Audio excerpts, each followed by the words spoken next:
Hi, Geoff Smith from Bray White, and I'm here to work with our 25 days of Christmas with local business. Our family specialty is ham and cheese croissants, so we're going to give you a few tips.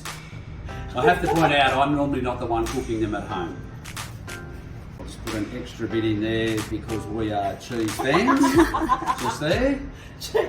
Just ready for summer body. Yeah, exactly. Well, Extra ham? I'm doing all, extra ham. I'm doing all this exercise so that I can do this.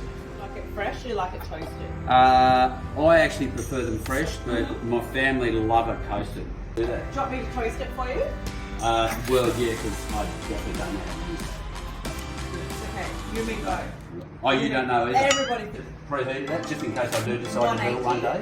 180. Yeah, I think I can They do this love pretty it. easily. It is best concept.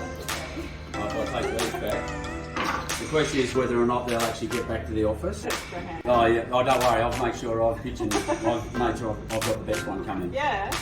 Yeah. Yeah. Haven't had time for lunch, so perfect. Yeah. Oh, yeah. You don't get any fresher. You've got the best croissant, the best ham, and my favourite cheese.